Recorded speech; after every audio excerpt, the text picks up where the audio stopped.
Oil leaks all above. Oil leaks all over the bottom of the engine. Oil pan is just saturated.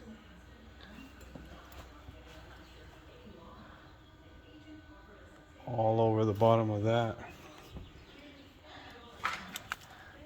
It's leaking from the valve cover there. Leaking from the front timing cover right over there. Oil all over the back here. Looks like the power steering pump might be leaking. Front cover is leaking oil.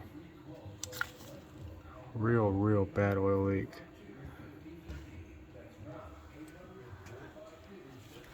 And then it just obviously just kind of works its way back.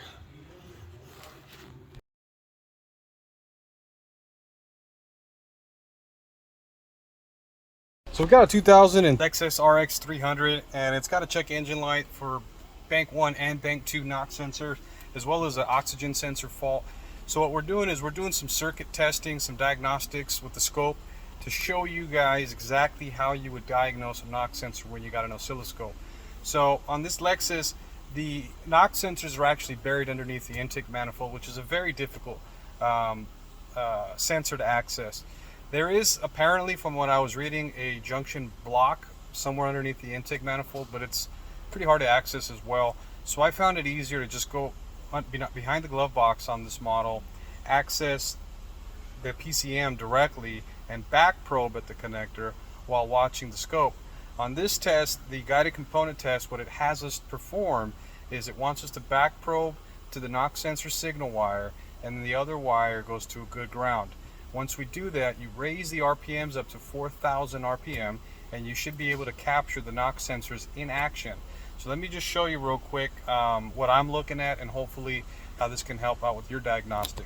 So here's a known good waveform signal of what that's supposed to look like there. And let me set this tripod up, or this kickstand on this. And I got it hooked up to the back of the PCM. I got the connector layout through Mitchell, so I know exactly what we're aiming at. I got a ground there.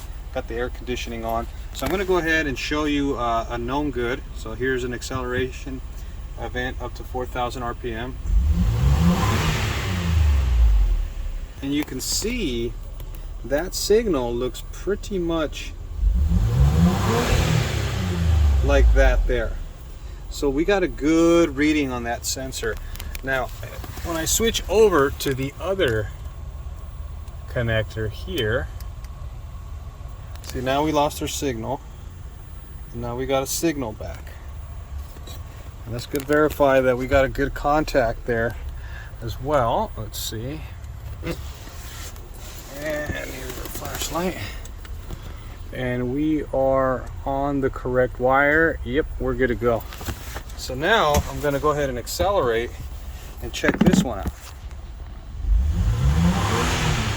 We got a little bit of movement, but it looks nothing like the other one. So we have a faulty. See, we got a little bit of movement there, but nothing like what it's supposed to look like. Again, I'm gonna let the engine kind of chill for a bit. Nothing. So you can see the night and day difference of a sensor.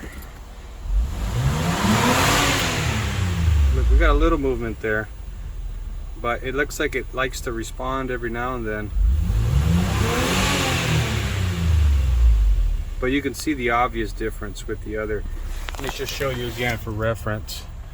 We're going to swap back to our other pan. You can see how much easier it is to do the test here at the PCM versus under the vehicle. Big difference, guys. So this one's going to recommend that to the client, and we'll see what happens.